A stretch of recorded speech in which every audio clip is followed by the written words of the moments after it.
नमो नारायण। और आप सब कैसे हैं? आशा करती हूँ आप सब अपने स्थान पर कुशल मंगल होंगी और ईश्वर की चैंटिंग कर रही होंगी।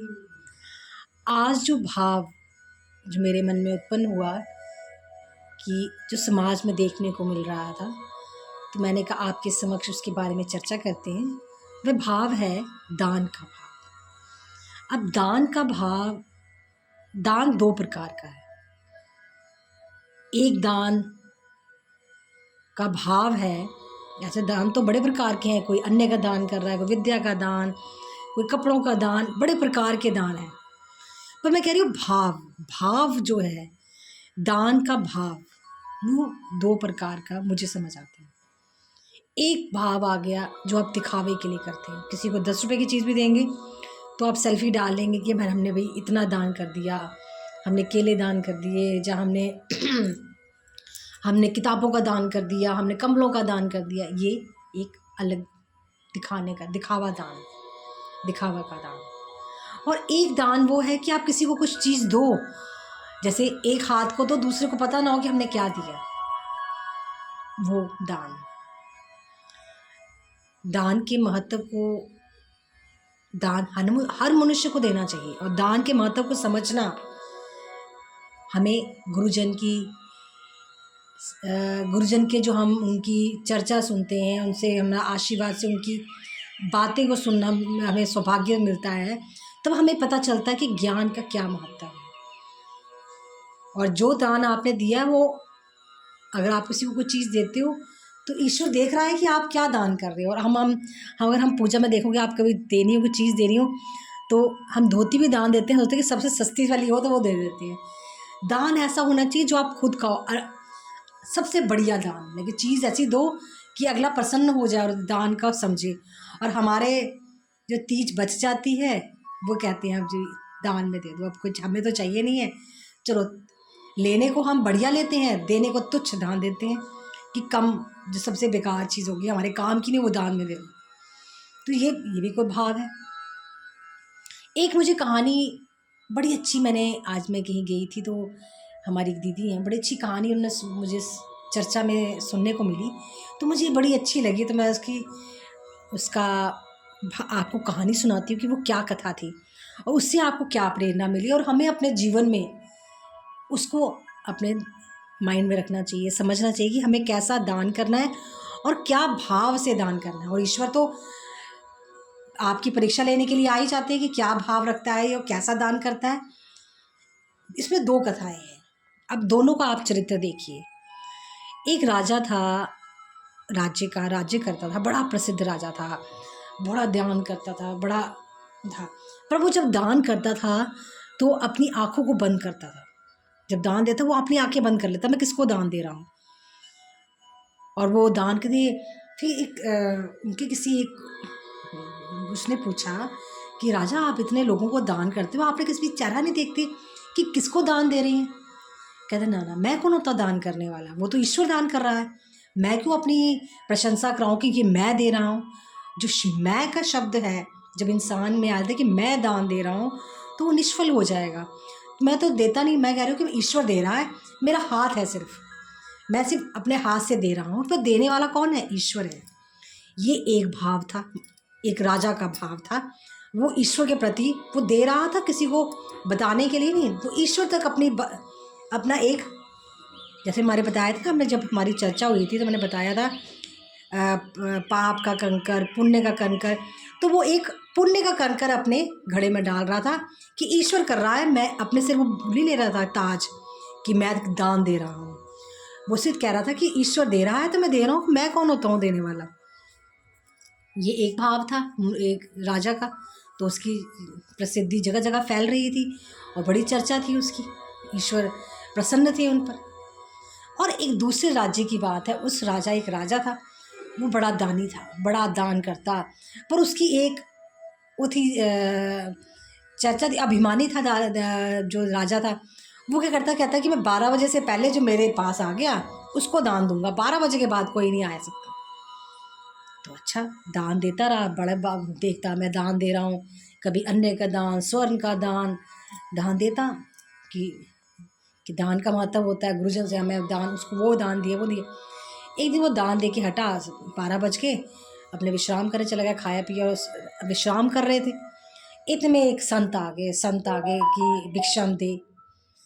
तो अपने कहा देखो समय तो हो गया है, मैंने तो 12 बजे बंद कर देता हूँ, अब क्या दानी आ गया। उसने क्या किया, चलो इसको देता हूँ, बड़ा आया दान मांगने। उसने घोड़े की जो लिद होती है वो उठाई और उसको झोली में डाल दी, ये लो दान में। संत जो संत था वो शांत प्रकृति का था। उन्होंने कहा ठीक है धन्यवाद। वो उनको नमस्कार करके अपनी जंगल कुटिया की तरफ चल पड़ा और उसने वो उठाई और एक साइड में रख दी। किसने? उस गुरु ने उस लिद को, जो घोड़े की जो पॉटी होती है, लिद होती है, उसको उठा के उसने साइड में रख दिया। फिर साइड में रख दिया और वो अपनी तपस्या में लीन हो गया। दिन बीतते गए और वो जो लिद थी वो बढ़ती बढ़ती बढ़ती बढ़ती बढ़ती जा रही थी और इतना बड़ा पहाड़ बन गया। उस लिद का पहाड़ बन गया इतना बड़ा। तो वो तो तपस्या कर रहा था। गुरुजन संत जो है, संत शांत प्रकृति की होते हैं।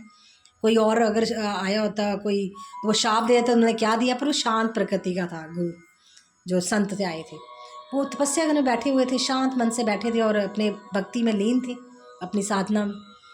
तो एक दिन जो जिस राजा ने उन्हें वो दिया था, एक दिन वो भटकते भटकते जंगल में जा रहा था शिकार के लिए। भटकते हुए उसे भूख प्यास बड़ी लगी और उसके जो साथी थे पीछे रह गए। वो जंगल भटक गया, रास्ता भटक गया जंगल में। तो वो पहुंच गया उसकी कुटिया में। किसकी? साधु की कुटिया में। तो साधु को बोलता मुझे बड़ी प्यास लगी और भूख लगी है। उसको साधु जन उनको मुझे पुकारने लगा। वो तपस्या में लीन थे। बस साधु जी मुझे खाने को दीजिए, खाने को दीजिए। और साधु ने पहचान लिया कि ये तो वही राजा है।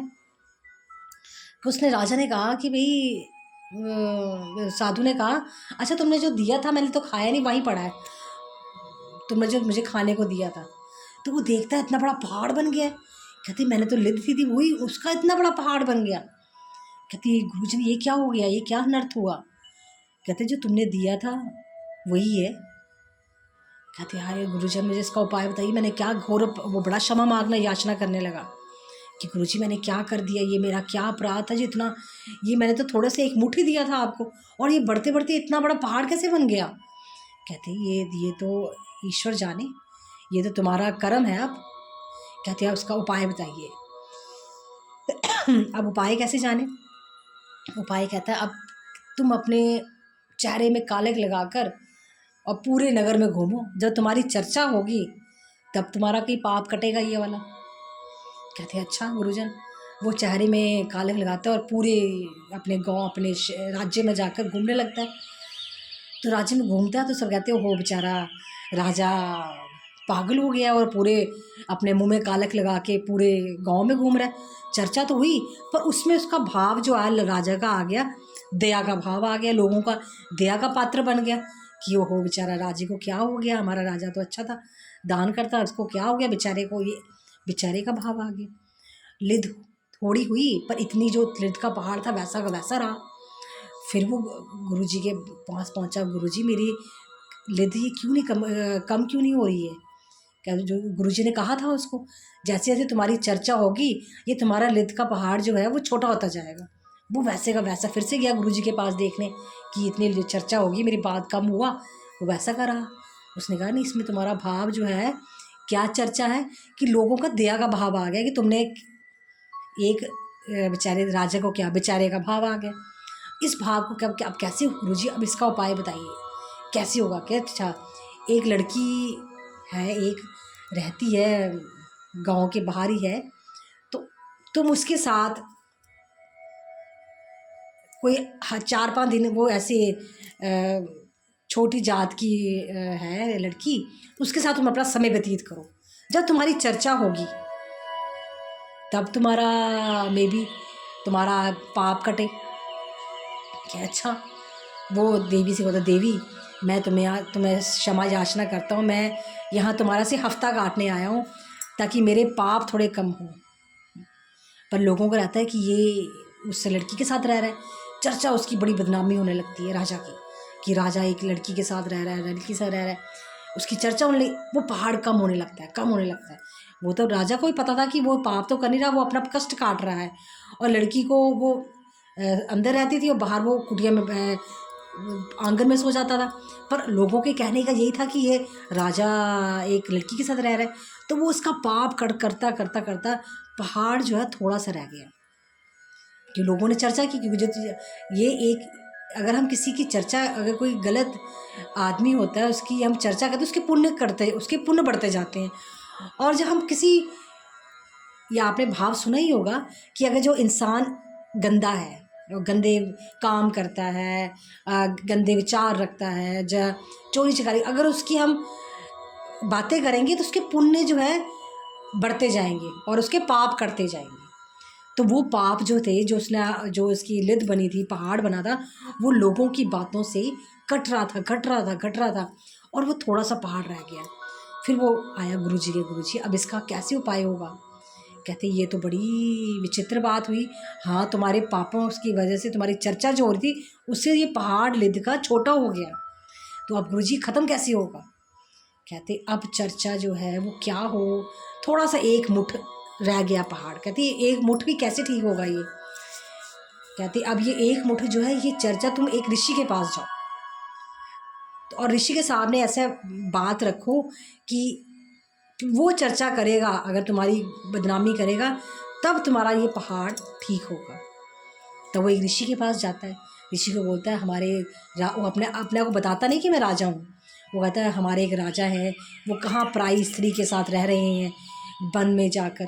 और ऋषि जो है वो अंतर्यामी था, तपस्या की हुई थी, उसको पूरा ध्यान था ये राजा ही है जो अपनी बात कर रहा है और किस उद्देश्य से आया हुआ है। अपनी बदनामी करके ये उस पहाड़ को कम करना चाहता है। ऋषि कहता है राजन, जो आप मुझसे चाहते हैं मैं तो नहीं दे पाऊँगा। ऋषिवर को क्या ज़रूरत है किसी के बारे में बुरा बोलने की। मैं अपना कर्म खराब नहीं करूँगा ये बोलकर कि वो राजा ने गलत किया, क्या किया, वो उसका कर्म था, वो उसका भाव था जो वो कर रहा है। तो आप कृपा करके यहाँ से चले जाइए, मैं किसी की निंदा नहीं सुनना चाहता। और वो चला गया। फिर वो गया संत जी के पास। वो संत जी, गुरु जी ने तो मना कर दिया, अब ये लिद का एक मुठ पहाड़ है कैसे ठीक होगा। कहते ये हमारी एक कर्म, ये कर्म जो है ये तुझे, फिर वो कैसे ठीक होगा। कहते इसको जला दे, जला के तुझे खाना ही पड़ेगा, ये इसको जलाओ तब जाके तुम इसको खाओगे। तो एक अन्न के दाना ही खा लो, पर ये तुम्हें खाना ही है, क्योंकि हमारे कर्म है, जैसा किया होगा वो तुम्हें भोगना ही है। तुम जो दिया था वो तुमने मुझे खाने के लिए दिया था, अब जो तुम्हें मिलेगा वो ईश्वर की इच्छा से ही है। इतना बड़ा लत जो ढेर था तुम्हारे, लोगों ने कम तो कर दिया, पर जो तुम्हारा असली में जो तुमने दिया था, जो मुझे, वो चीज़ तो रहेगी जो तुमने दान दिया था। तो दान जो दिया था वो तुम्हें अब कैसे जलाओ, और जला के चाहे एक अन्य का एक, वो तुम्हें खाना ही पड़ेगा। तो ये कहने का भाव ये है कि हमें जो चीज़ देनी है किसी को वो अच्छी देनी है। ये नहीं कि हमने गलत कोई गंदी मंदी चीज़ हो उठा के हमने दे दी, किसी को दान कर दी। सबसे सर्वश्रेष्ठ जो हो वही हमें दान में देना चाहिए, क्योंकि किस रूप में ईश्वर आ जाए और वही उल्टा हमें वापस मिले, क्योंकि कर्म प्रधान है। जैसा कर्म करोगे, कर्मों का खेल हमने कर्मों का खेल तो सुना था, अभी कहानी सुनी जो हमने बताई थी, पहले बात हुई थी, हमारी चर्चा हुई थी कर्मों की, कि हमें कर्मों का खेल तो भोगना ही है। जीवन मरण का जो अभी कर्म किए वो हमें भोगने ही हैं, चाहे हम अगले जन्म में भोगें, जितने मर्जी जन्म हम लेंगे, जो हमने कर्म किए वो हमें भोगने ही पड़ते हैं। तो ऐसे हमारे कर्म होने चाहिए अच्छे, कि हम किसी का अहित ना हो जाए, किसी की ईर्ष्या द्वेष से हमारी आत्मा अपवित्र ना हो जाए, और देने का भाव अच्छा रखिए। ओम नमो नारायण। आशा करती हूँ कि आपको ये कहानी अच्छी लगी होगी। आज का भाव यही था, दान। तो दान दीजिए, दिल खोल के दीजिए, पर अच्छे सुपात्र को। और दान देने के बाद जताइए मत कि मैंने दिया, भूल जाइए कि मैंने कुछ किसी को दिया। वो ईश्वर तक पहुंचाना है हमें लोगों को नहीं जताना। आप मंदिरों में देखिए, आप वहाँ पे किसी को कोई दान देते हैं तो मंत्रों के ऊपर लिखा होता है, जैसे किसी ने पंखा भी दान किया उसमें लिखा होता है किसने दिया, बल्ब भी दिया होता है उसमें लिखा होता है बल्ब उसने दिया। नहीं, ये भाव नहीं है। जिस दिन वो लोग जितने लोग पढ़ते जाएंगे वो उनके पाप उतने कम होते जाएंगे, पाप नहीं पुण्य कम होते जाएंगे, क्योंकि आपने दिया, पुण्य किया, यहाँ पे मैंने दिया, पर वो लोगों तक नज़र पहुँचा कि इसने दिया, वो चर्चा में आ जाएगा। वो चीज़ हमने दिया। गुप्त दान दीजिए कि अगर आपने दान किया है किसी को चर्चा मत कीजिए कि मैंने उसको ये दिया, मैंने उसको वो दिया। वो ईश्वर नहीं प्रसन्न होता उस पर, और हमें तो ईश्वर को प्रसन्न करना है। ईश्वर तक कैसे प्रसन्न होगा? गुप्त दान से, ना कि सबको ढंडोरा पीट के कि हमने ये दे रही है वो दे रही है, वो खंडित हो जाता है। वो सिर्फ लोगों की चर्चा के लिए दान है, पर हमें ईश्वर को प्रसन्न करना है, तो उसके लिए हमें ईश्वर को जो दान जो हम लोगों को देते हैं वो गुप्त होना चाहिए, ना कि किसी को बताकर। तो आज कहने का भाव यही था, दान का महत्व, दान के महत्व को समझिए और तभी दान को दीजिए। आज की चर्चा थोड़ी सी लंबी हो गई है, पर आशा करती हूँ कि अच्छी चर्चा थी, अच्छा भाव था, तो मुझे अच्छा लगा, तो मैंने कहा आज चर्चा करते हैं इसी के विषय के बारे में। और सबका मंगलमय दिन हो। ओम नमो नारायण।